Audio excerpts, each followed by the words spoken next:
political and electoral process.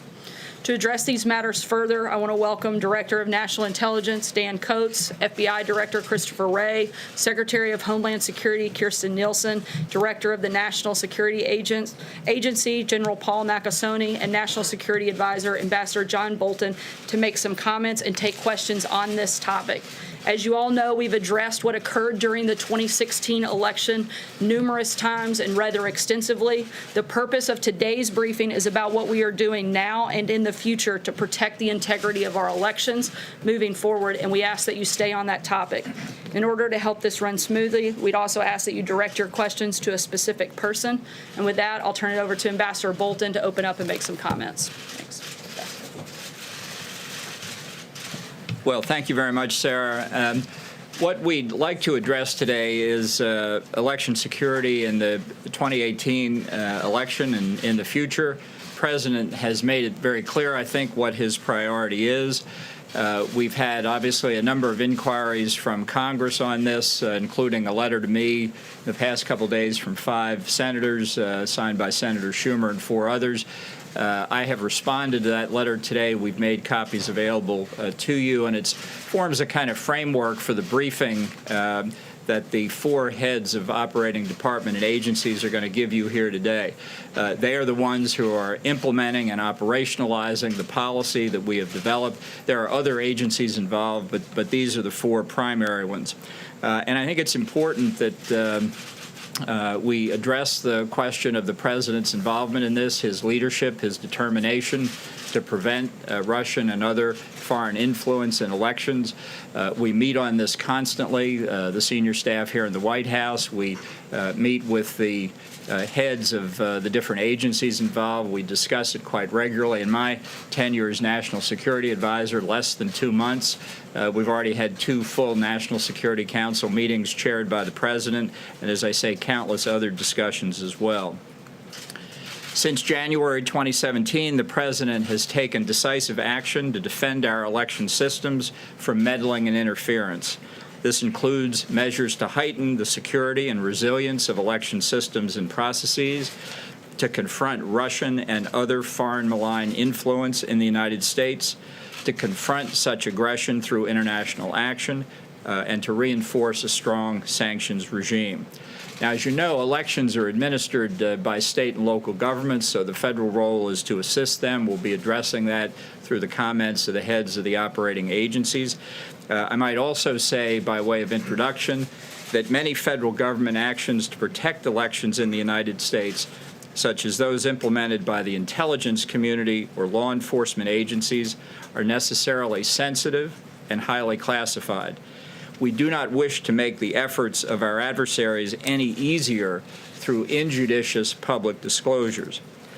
Nonetheless, we have offered to do before and continue to offer briefings to members of Congress in secure facilities. So what I'd like to do here, as Sarah said, is turn the briefing over to the people whose agencies have this responsibility. We'll start off with Director of National Intelligence Dan Coats. He'll be followed by the Secretary of Homeland Security, Kirstjen Nielsen. She'll be followed by the Director of the Federal Bureau of Investigation, Christopher Wray, and then finally the Director of the National Security Agency, General Paul Nakasone. So, Dan.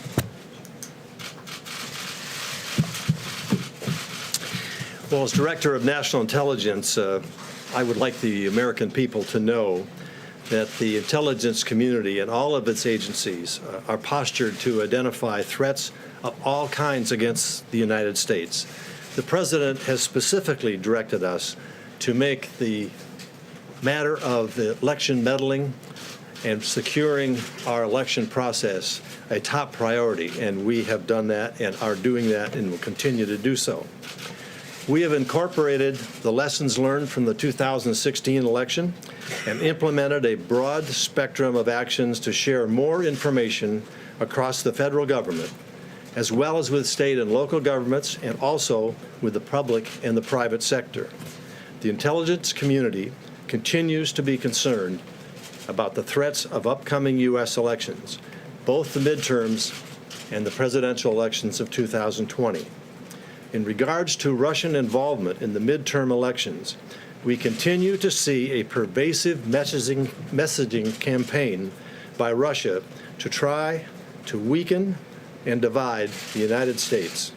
These efforts are not exclusive to this election or future elections, but certainly cover issues relevant to the election. We also know the Russians try to hack into and steal information from candidates and government officials alike. We are aware that Russia is not the only country that has an interest in trying to influence our domestic political environment. We know there are others who have the capability and may be considering influence activities. As such, we will continue to monitor and warn of any such efforts. I am committed to making sure that the intelligence community is working together in integrating across organizations and missions and seeking greater transparency with the public.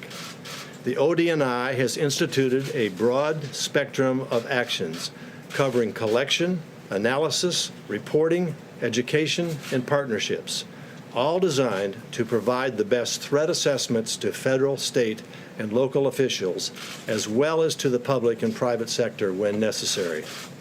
For example, my office leads the interagency working group, now meeting weekly as a push towards November, with Department of Justice, FBI, Department of Homeland Security, CIA, and NSA, inclusive of regional cyber and counterintelligence experts, all focused on ensuring election security and integration of our efforts.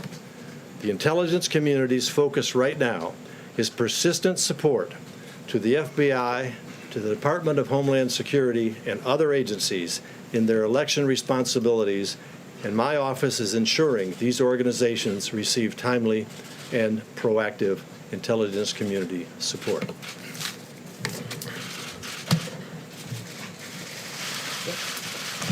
Well, good afternoon. Thank you all for joining us. I want to start by briefly mentioning that on Tuesday, DHS hosted the first National Cybersecurity Summit.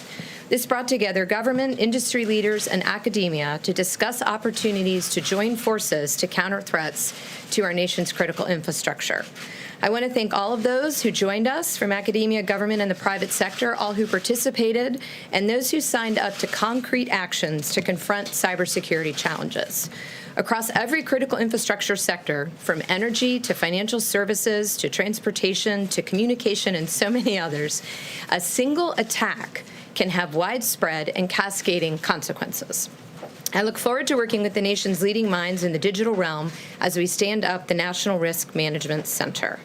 But it's not just risk to our prosperity, privacy, and infrastructure we have to worry about, and that's why we're here today.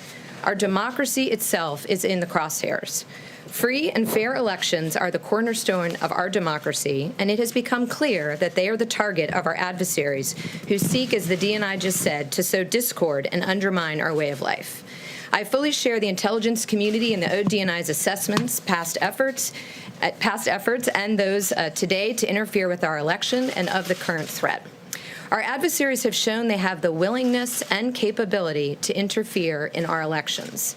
DHS has and continues to work closely with state and local election officials throughout the country by offering a range of services to help identify weaknesses in their election systems. Whether it's offering no-cost voluntary technical assistance or sharing best practices for securing online voter registration databases, or providing technical advice on ransomware and destructive malware, our department stands ready to provide tailored support based on each jurisdiction's unique needs. This is yet another example where one size does not fit all. I am pleased to inform you that to date, all 50 states, the District of Columbia, and over 900 local governments have partnered with DHS in order to bolster the resilience of the nation's election infrastructure. Various states also have organic capabilities and are engaging with the private sector and academia to improve the security of elections. Election infrastructure is not a destination. It requires aggressive and ongoing vigilance. Everyone must play their role to ensure that every vote is counted and is counted correctly. All of us up here today, members of Congress, state and local election officials, and the public. As all of us up here today gain new insights into potential adversaries and campaigns, we are committed to providing our partners with the government's best intelligence and information available. The progress we have made is real, and the nation's elections are more resilient today because of the work we are all doing. But we must continue to ensure that our democracy is protected. Thank you for being here, and I'll turn it over to Director Wray.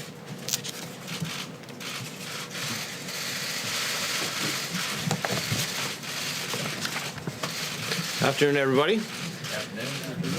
Last fall, shortly after I became director, I stood up a new foreign influence task force at the FBI, which was designed to identify and counteract the full range of malign foreign influence operations, targeting our democratic institutions and our values.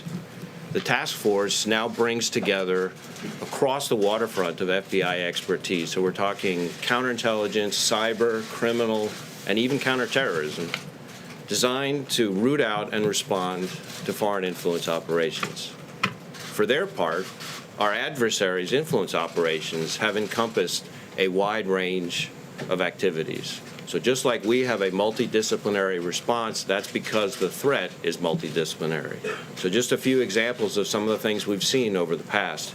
Targeting U.S. officials and other U.S. persons through traditional intelligence tradecraft, criminal efforts to suppress voting and provide illegal campaign financing, cyber attacks against voting infrastructure along with computer intrusions targeting elected officials and others, and a whole slew of other kinds of influence, like both overtly and covertly manipulating news stories, spreading disinformation, leveraging economic resources, and escalating divisive issues. But it's important to understand this is not just an election cycle threat. Our adversaries are trying to undermine our country on a persistent and regular basis, whether it's election season or not.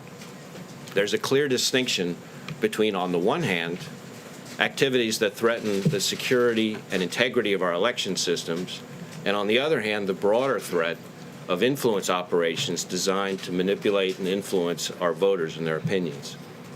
With our partners, we're trying to counteract both threats. We have three pillars to our operational strategy. The first pillar is our investigations and our operations. And for a variety of reasons, which I hope are obvious, and including operational sensitivities, I'm not going to be able to describe the full extent of those efforts, but I will tell you that our Foreign Influence Task Force works with FBI personnel in all 56 FBI field offices. And even as we speak, we've got open investigations with a foreign influence nexus spanning field offices, FBI field offices across the country. So make no mistake, the scope of this foreign influence threat is both broad and deep. Second pillar, I said there were three pillars. The second is focused on information sharing and intelligence sharing. We're working closely with our partners in the intelligence community and in the federal government, as well as with our state and local partners, to establish a common operating picture. Just last week, as an example, we disseminated a list to our state and local law enforcement partners of various foreign influence indicators for them to be on the lookout for, things like malicious cyber activity, social abnormalities, and foreign propaganda activities. The idea is to marshal additional eyes and ears in the fight. We're also working with our international partners to exchange intelligence and strategies for combating the threat, because this is, after all, a shared threat with our allies. The third pillar of our approach is based on our strong relationships with the private sector. Technology companies have a frontline responsibility to secure their own networks, products, and platforms, but we're doing our part by providing actionable intelligence to better enable them to address abuse of their platforms by foreign actors. So this year we've met with top social media companies and technology companies several times. We've given them classified briefings. We've shared specific threat indicators and account information and a variety of other pieces of information so that they can better monitor their own platforms. The reality is it's going to take all of us working together to hold the field, because this threat is not going away. As I have said consistently, Russia attempted to interfere with the last election and continues to engage in malign influence operations to this day. This is a threat we need to take extremely seriously and to tackle and respond to with fierce determination and focus. And together with our partners, both those here and some of the other partners we've talked about, I'm confident that we can protect the integrity of our democratic institutions and maintain public confidence in our electoral process. Thank you.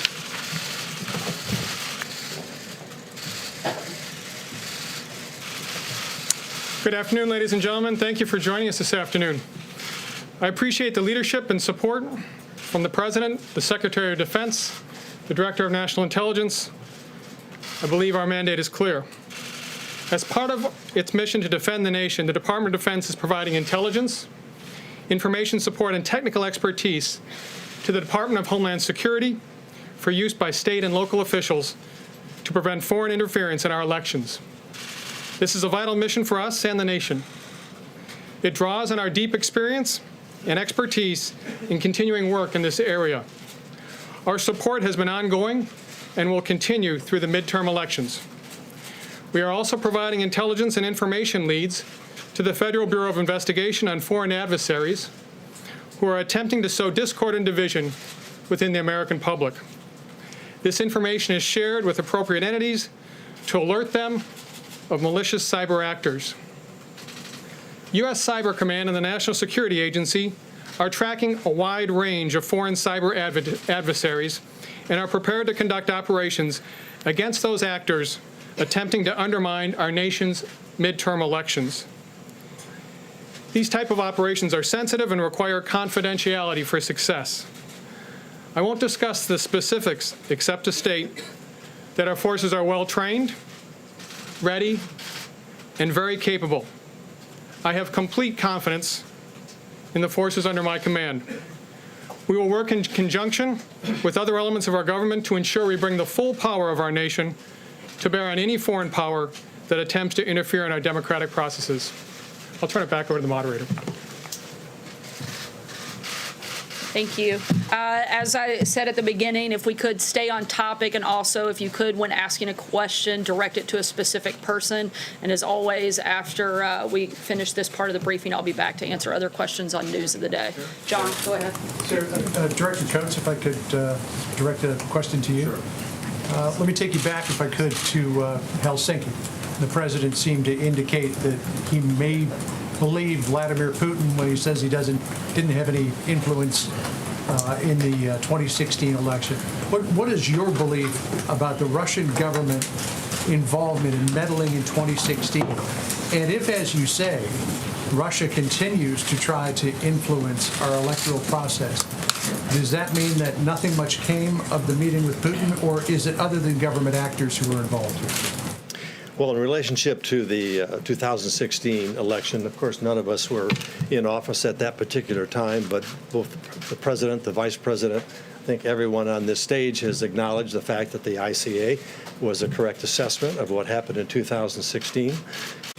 We have subsequently made the determination to make this a top priority, that it doesn't happen again, and we're throwing everything at it, and we will have and we'll be discussing that here today. Relative to my discussions with the president on whatever issue it is, those I do not go public with that. I don't think that's the proper thing to do. So our focus here today is simply to tell the American people we acknowledge the threat.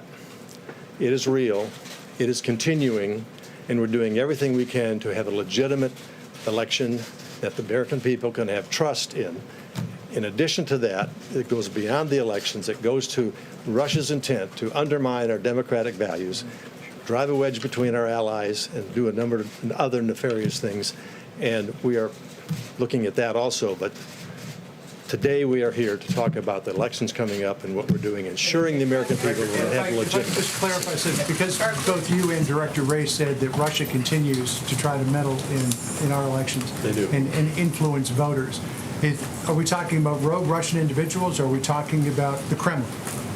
I'm thinking you can both, and even add to that. Russia has used numerous ways in which they want to influence through media, social media, through bots, through actors that they hire, through proxies, all of the above and potentially more. I can't go into any deep details on what is classified, but it's pervasive, it is ongoing with the intent to achieve their intent, and that is drive a wedge and undermine our democratic values. Thank you. I have a question for Director Wray. Thank you. The special counsel, Robert Mueller, has indicted more than 20 Russian officials based on work by the FBI for meddling in the 2016 election. Now, the president has tweeted that investigation by the special counsel is a hoax and should be shut down.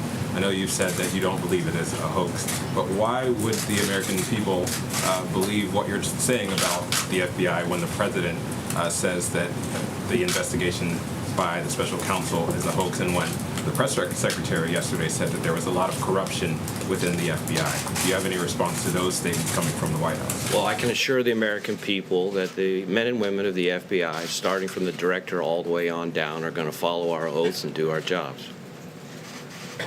Sarah. Thanks, Sarah. I have a question for Director Coates.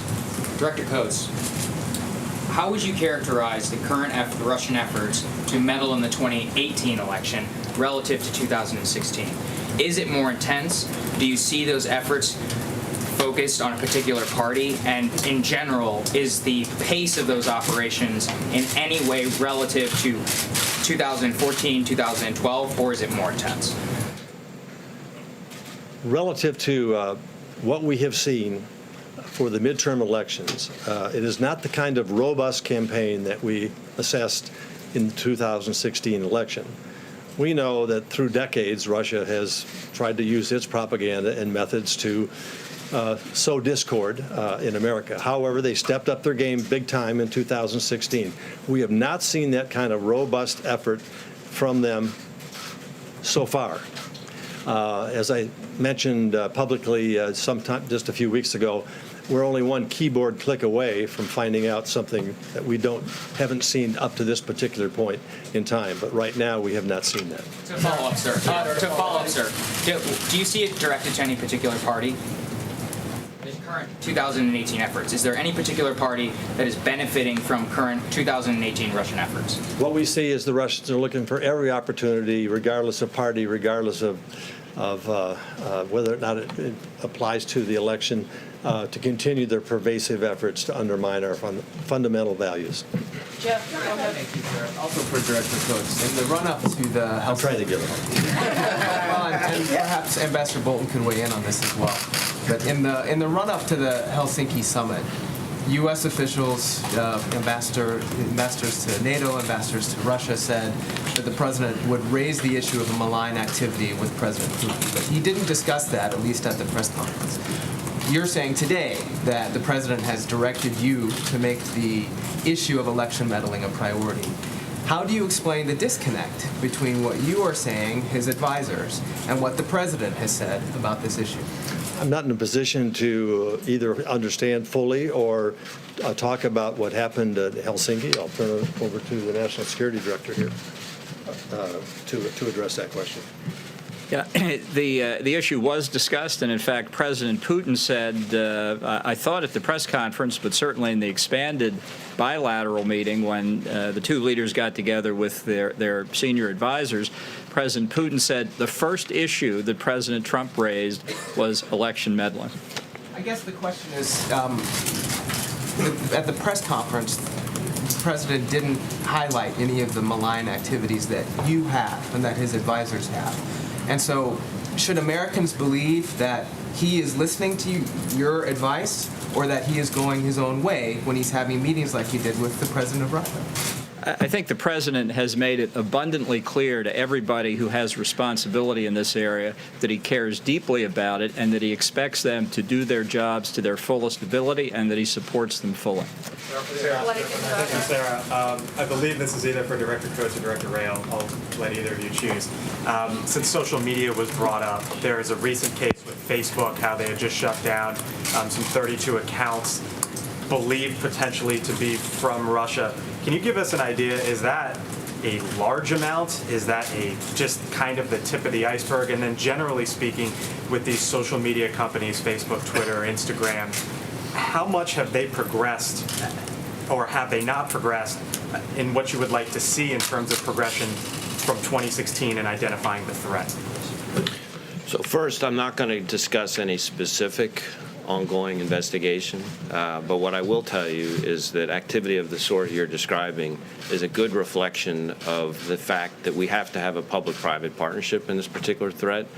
And that's why when I talked about our 3 pillars of the FBI's Foreign Influence Task Force, we're spending so much of our effort trying to engage with the social media and technology companies, because there is a very important role for them to play in terms of monitoring and, in effect, policing their own platforms. So what we have to have happen, which is started happening in a way that's much more robust than before the 2016 election, we're sharing with them actionable intelligence in a way that wasn't happening before.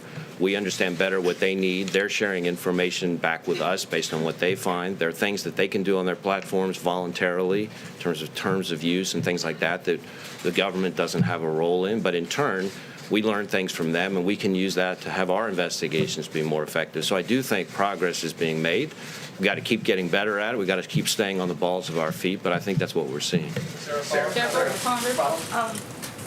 Ambassador Bolton, in your letter you talk about ordering the closure of the consulates in San Francisco and Seattle. These are 2 tech hubs. What happened there that led you to do that? Well, I'm not going to discuss the background of that decision, which actually occurred before I came to this job, but the purpose of expelling the Russian individuals that were expelled was to send a signal to Russia that their conduct in conducting a chemical weapons attack in Great Britain was unacceptable, and this was a mode of retaliation designed to show that we will not tolerate that kind of activity on the territory of the United States or any of our allies, and we expelled a lot of the people who we think had knowledge of it or had other activities in the United States that we considered unacceptable. This, I guess, would be for maybe the Secretary Nielsen or Mr. Wray. These meddling campaigns seem to fall into 2 broad categories: the sort of information campaigns, which challenge the information upon which Americans use to make their determinations, and then the more physical interferences into the machinery of voting, the tabulation of voting, the voter rolls, the machinery that the states run. Can you guys describe what you're seeing specifically in the run-up to this coming election in both of those areas? Do you worry more about one than the other? Are there specific threats that maybe you can't even talk about, but that you can say there have been specific threats in both of those categories, so that? And how should Americans process that, where we're going to go to the polls in a few months? Should people be confident that when they pull the lever, they're secure? Well, I think we've said this fairly consistently, that in the context of 2018, we are not yet seeing the same kind of efforts to specifically target election infrastructure, voter registration databases in particular. What we are seeing are the malign influence operations, in effect information warfare that we've talked about, and that's a 24/7, 365 days a year phenomenon that doesn't turn necessarily on whether or not we're in the middle of an election season or not. But as Director Coates said, any moment is just a moment before the dial can be turned up one, much as we saw in 2016. Again, not in terms of affecting the vote count, but in terms of potential penetration of voter registration databases or something like that. And that, in turn, can be a vehicle for them to try to sow discord or undermine confidence. And we have to make sure we're pushing back on it, which is what we're doing. Sarah. Yeah, so just to add, so the way that we're splitting it, we're all partnering together, but your question just shows a little bit of the division of labor. So DHS is focused on the election infrastructure in support of state and locals that have the primary responsibility, and then we support the FBI's efforts in countering foreign influence. But with respect to the infrastructure piece, we have seen a willingness and a capability on the part of the Russians, and so we are working very closely with state and locals to ensure that we're prepared this time round. Part of of that is encouraging states to have auditability. So to get to that one part of your question, whatever happens, we want to assure Americans the day after that their vote was counted and it was counted correctly. So regardless of what might happen, we will be prepared, but we also want to make sure we have that auditability. Secretary Nielsen, would a government shutdown on October 1st affect any of these efforts? Election. So what we have done, as you know, is in 2017, DHS designated election infrastructure a critical infrastructure subsector. So we prioritize efforts. So any state that requests a vulnerability assessment, a hunt team, best practices, hygiene scans, et cetera, we will continue to prioritize within our budget. So thank you. We'll take one last question. Sarah, this is for the director and for the general. Can you unpack a little bit more about what you said there? You said there was a question for the director and a question for the general separately. Can you give us a better sense of who specifically has been targeted? We know at least 2 senators have said that they've been targeted by hacking or by people impersonating government officials. Is it members of the Senate, members of the House? Is it Democratic and Republican campaigns? And then a separate question for the general. We follow a procedure that's been agreed on some time ago in terms of when we receive this type of information, it is processed through the leadership of the respective House or chamber, Senate chamber, and then disseminated down to the individual member who was targeted. So we have taken that action that is in place, but I'm not in a position right now to release those names. And would you support legislation imposing sanctions on Russia now that you're saying they have in fact interfered or attempted? Well, we already have a lot of sanctions in place, and I would support any efforts that we can collectively put together to send the signal to Russia that there is a price to pay for what they're doing. And if we want to have any kind of relationship whatsoever in dealing with things of mutual interest, the Russians have to stop doing what they're doing, or it's simply not going to happen. And General, have you been ordered at all to or authorized to conduct any offensive cyber operations in response to this? So my guidance and the direction from the President's Secretary of Defense is very clear. We're not going to accept meddling in the elections, and it's very unambiguous. Will there be additional sanctions for the 13 Russians that were indicted? Thank you all very much. We really appreciate you being here today. Director, can you explain that we still don't know what happened in Helsinki as the Director of National Intelligence? We'll take a couple more questions on other topics today. Jill, go ahead. Thank you. I want to ask about the president's tweet on North Korea. He was addressing Kim Jong Un, and he said, quote, "I look forward to seeing you soon." Are there plans in place right now, any discussion about a second meeting? And also, he said he received a letter from Kim. What did the letter say, and did it address any of the reports that appear to show that Kim is not actually working towards denuclearization? That's a lot of questions rolled into one. I'll try to address each one, and if I miss something, I'm sure you guys will point it out. He did receive a letter. I believe he received it on August 1st. There is not a second meeting that is currently locked in or finalized. Certainly open to that discussion, but there isn't a meeting planned.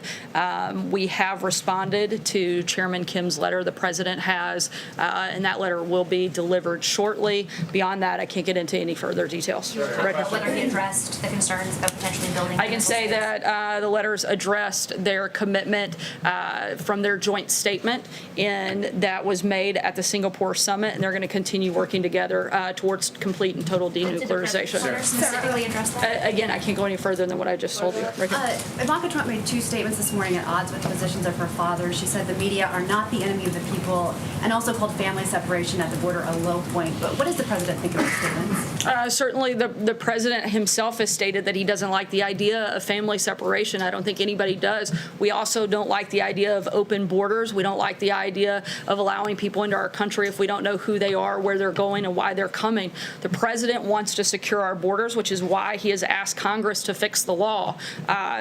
We haven't been unclear about what our position is here. We want to secure the borders. We want to change the law. It's Congress's job to do that. We'd like them, particularly Democrats, to stop playing political games and step up and do their jobs. And on the press being the enemy of the people or not? The president's right rightfully frustrated. 90% of the coverage on him is negative, despite the fact that the economy is booming, ISIS is on the run, and American leadership is being reasserted around the world. Just this week, the media refused to cover his remarks in Florida, highlighting efforts on workforce development. In fact, the pooler for the press said that there was no news made, despite the fact that the governor of the state joined with dozens of businesses across the state of Florida to announce thousands of new jobs. That may not be news in Washington, D.C., but I can assure you that it's news in the state of Florida that people that didn't have a job before this president took office have better opportunity and the opportunity to have a job moving forward. That's actually real news and something that people in the state of Florida and across this country appreciate,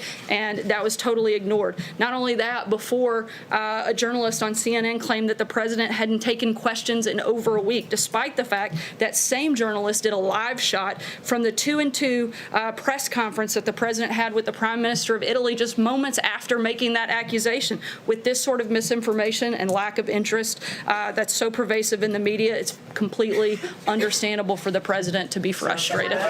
John Decker. Sorry, John Decker, go ahead. Thanks a lot, Sarah. I wanted to ask you about the conference call that took place yesterday involving U.S.-China trade relations. Is there a timeline as to when or if the president may pull the trigger and impose harsher sanctions on China, harsher tariffs on China? We're continuing to monitor that process, and when we have an announcement on that, we'll certainly let you know. Jonathan? Is the goal at the end of the day, really quickly, is the goal at the end of the day to get China back to the negotiating table the way they were at the negotiating table with American trade officials just a few months ago? The goal at the end of the day is to end the unfair trade practices that China has engaged in for decades and that the administrations before this president have ignored. Jonathan. Returning to the question of election security, the president has said other people also may have been involved in the efforts to interfere with the 2016 election. Did any of the people that we saw up here, has there been any evidence from the intelligence community that there were others besides Russia that were involved in election meddling? Certainly we know there are others, and we know that there are others that are considering making attempts in 2018, which is what our focus is moving forward. As you know, none of us were here in 2016, but we're here now. And the individuals that were standing up here just moments ago, the focus and the full weight of the government asked by the president and directed by the president is to protect the election infrastructure in 2018 and moving forward, and that's exactly what we're going to do. But who were the others? Who were the others that were involved in interference? I can't get into specific details, but our intelligence shows that there are a number of others that are looking at and considering engaging, particularly in 2018. And he also said that they're trying to help Democrats. He suggested that the Russians would be trying to help Democrats in the midterm elections. Has there been any evidence whatsoever that Russians are trying to help Democrats in 2018? Well, I think you can see just from what took place over in the Facebook. I know Director Wray wasn't at liberty to speak about the specifics, and I can't get into a lot of them, but I can tell you that a number of them were anti-President Trump, and that certainly isn't helping Republicans. John? Sarah? Sorry. Oh, I'm sorry. I called on you before. Sorry. Go ahead. I wanted you to respond, if you could, to the CAFE standards rule that was proposed by the administration today. The 20 states attorney general that have already said that they will sue this administration. This is part of their complaint. They say freezing or weakening these standards put the health of our children, seniors, and communities at risk. It also increases the rising cost of climate change for our states. The administration's response would be what? That the reporting that we're reversing Obama-era fuel efficiency standards and preempting the tougher California standards is simply false. What the EPA released yesterday was a notice of proposed rulemaking, not a final rule. The notice lays out a series of options for how to go forward with CAFE standards, and the notice asks for comments on the range of options. We're simply opening it up for a comment period, and we'll make a final decision at the end of that. On the move from 10 to 25%. I'm sorry? On the move on tariffs potentially from 10 to 25%. What was the thing that made the president say this is why I want to do it? Again, the president's been clear. He's going to hold China's feet to the fire, and he wants to stop the unfair trade practices. Emerald. Hey, Sarah, since you attacked our news organization, Emerald, go ahead. Can I get a question from you? Sorry, I'll come to you next, Jim. Okay, Emerald, go ahead. Going back to election security, the other night in Tampa, the president mentioned voter IDs.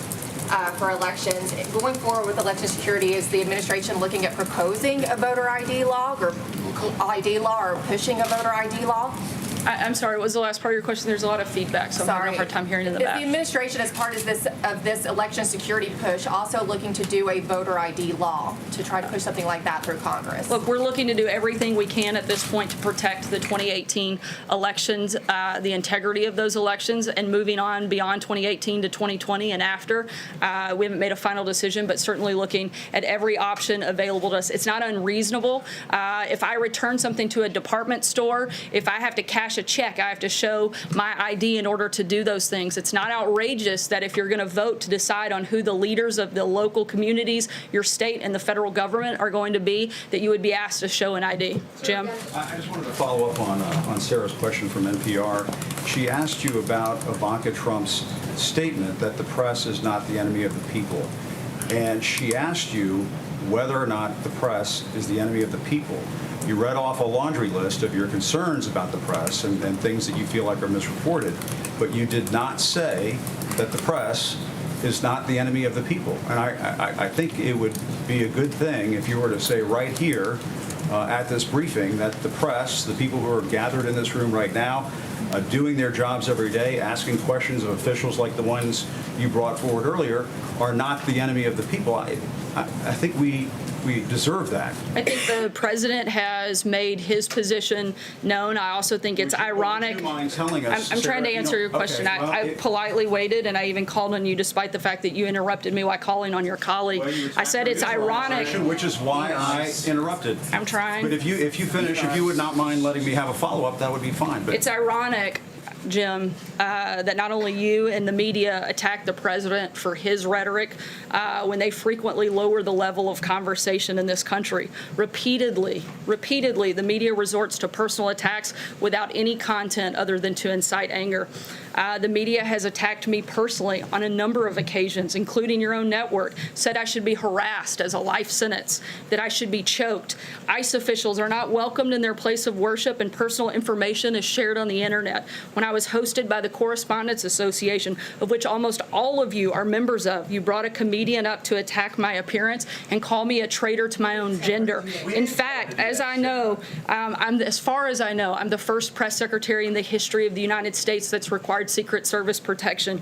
The media continues to ratchet up the verbal assault against the president and everyone in this administration, and certainly we have a role to play, but the media has a role to play for the discourse in this country as well. And sir, if you don't mind, if I may follow up, excuse me, you did not say in the course of those remarks that you just made that the press is not the enemy of the people.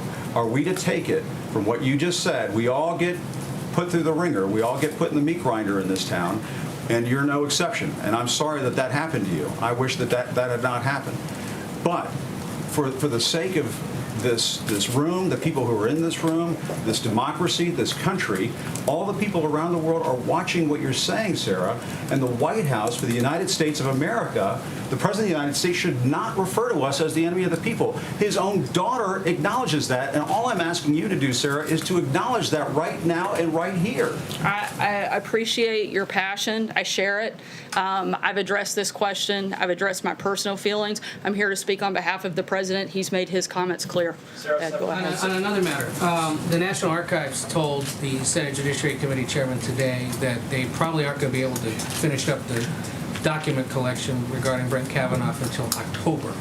That's obviously later than the timetable I know you guys and Senate Republicans are hoping for. Any comment on that or any potential assistance that the White House can give the archives in accelerating that?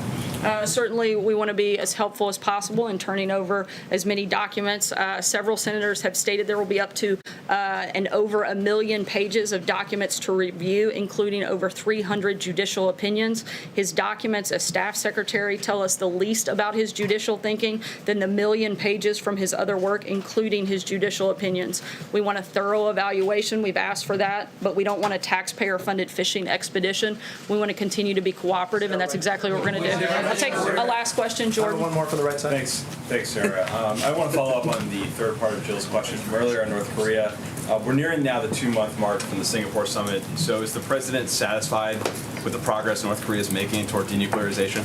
The president won't be completely satisfied until all of Korea has been denuclearized. We're going to continue moving forward. We've seen steps of progress and continued cooperation. We're incredibly grateful and thankful for the remains of the service members that were returned yesterday, and we're going to continue to work with North Korea. I think that's a great place to close out. Thanks so much, guys. Have a good day. Are you going to sanction the 13 Russians that were indicted like you did the 12 before? Can you address that issue, please? Sarah Huckabee Sanders, ahead of this briefing, at the top of this briefing, we saw a host of intel chiefs, FBI, CIA, National Director, NSA, all come together to emphasize the importance of midterm elections and securing and make sure that they are, in fact, safe and accurate and legitimate elections. And each of them came out and went to great lengths to explain what the United States government and the intelligence agencies are doing. Also came forward saying that there is a continued, the words of DNI Director Dan Coats, it's pervasive, it's ongoing, and it's continuing. That there is a continued threat. They did go on to say that it wasn't as pervasive as it was in 2016, but it is happening. And they wanted to send a message loud and clear to the American public that they are all working on this in a coordinated effort and trying to get the resources, not just on a national level, but also on a state level, to make sure that the elections come November will be in fact secured and there won't be interference.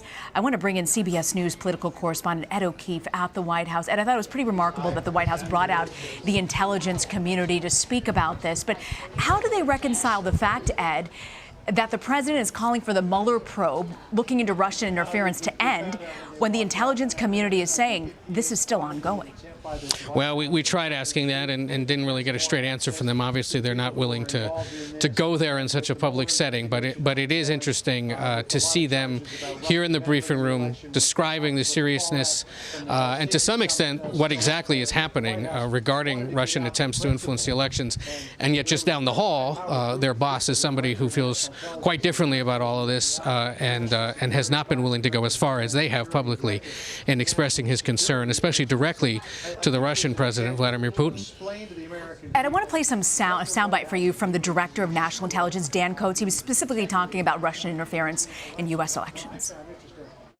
The President has specifically directed us to make the matter of the election meddling and securing our election process a top priority, and we have done that and are doing that and will continue to do so. The intelligence community continues to be concerned about the threats of upcoming U.S. elections, both the midterms and the presidential elections of 2020. In regards to Russian involvement in the midterm elections, we continue to see a pervasive messaging campaign by Russia to try to weaken and divide the United States. It's clear the American intelligence community is concerned, but is the President of the United States concerned, Ed? Well, remember, we have seen him talk about this not as forcefully, not as directly as Coats did there. And so we'll see if he has anything to say about this in the next few days or hours. But certainly, sending them out here at least is a signal that the administration, separate from the president, is taking this seriously and continues to work on it. They didn't have to do this. They didn't tell us they were coming to do it. But they have, and they outlined there specifically, well, not necessarily specifically, but they certainly outlined what it is these different agencies are doing. I think that one of the more notable aspects of this, you had the general head of Cyber Command there say pretty clearly that they've been told, if need be, they can take actions against actors who may be doing this. I asked him directly, have you been ordered to take offensive operations against Russia or anyone else who's been doing this? He didn't answer it directly, but certainly signaled there that perhaps they have done that, and we'll have to wait and see if we ever learn more about that. Do we know if the tactics are the same that they used in 2016 as the ones that these cyber attacks are employing at this current moment? That's a good question. It was asked, and you heard Director Coats say that it hasn't been to the same level as was seen in 2016, but what he hinted at was, of course, it's only August. We've still got a few more months to go, leaving open the possibility that it might be at some point. But so far, at least, it has not been as as intensive as it was back in 2016, at least according to the director. And I also want to switch gears and ask you, there's a lot of focus on a potential interview with the president and the Mueller team. Did we learn anything more about that today? Are you hearing anything more? We did not. And of course, we've seen the ongoing back and forth about whether or not it will happen. The president's attorney, Rudy Giuliani, has suggested that it won't, but there was no new ground on that, at least so far today. They had made pretty clear that this was a discussion only about election interference and not to get into those other issues. But you know, as far as we can tell, the debate continues about whether or not the president will do it. We know that he has expressed an eagerness to do it, but there's no word yet exactly on when that might happen, if at all. And we also know that Press Secretary Sarah Huckabee Sanders was asked about a potential second meeting with Kim Jong Un. What do we know about that, Ed? Said that there's nothing scheduled just yet, and that certainly they're open to it. But the president did confirm this morning in a tweet that he had received a letter from the North Korean chairman, sort of following up on their meeting in Singapore. That came as the president was thanking Chairman Kim for returning what the North Koreans say are remains of Americans from the Korean conflict that were received overnight in Hawaii. The vice president was there for that, and there was a pretty solemn military ceremony there in Hawaii. But he confirmed, and Sarah Huckabee Sanders did as well, that there was a letter that they have exchanged, but declined to get into too many of the specifics, and made clear, as of now at least, there are no plans for a second meeting. Okay, and Ed, you asked about a question that sort of hasn't been a great deal of focus this week, but equally important, Supreme Court nominee Brett Kavanaugh. What do we know about his nomination, and do we think that he'll be confirmed before November? Well, before November. That's the key question now. That is certainly the goal of the White House. That's certainly the goal of Republicans in the Senate, who would like to see him seated by the first Monday in October when the Supreme Court convenes for their next session. But what happened today is the National Archives let it be known to the Senate Judiciary Committee that there is going to be a delay in providing all of the documents that have been requested regarding Kavanaugh's previous work in the Bush-era Justice Department, here at the White House as staff secretary, and any other documents that they've requested. They said that they're looking at somewhere close to 900,000 documents, which is a massive quantity compared to Chief Justice Roberts. When he was considered back during the Bush years, they only had to hand over about 70,000 documents. And so basically what they signaled to the Senate is, we don't necessarily have the bandwidth to do this, at least not until October, which would exceed the expectations, the hopes of Judge Kavanaugh's supporters would like to see this happen by October. The current thinking is that a hearing would be held in September and a vote shortly thereafter. All indications are at this point that he's got enough support among Republicans, and so far at least no Democrat has signaled that they're willing to vote for him. All right, our Ed O'Keefe coming to us from the White House. Ed, thank you very much. And as we mentioned, the president has reportedly been pushing his legal team to commit to an interview with the special counsel. The president's attorneys, they've been negotiating the terms for an interview for months, including which topics can be covered and the format. Well, his lawyers have been cautious about a potential interview, but the president has frequently indicated he wants to do it. I've always wanted to do an interview because, look, there's been no collusion.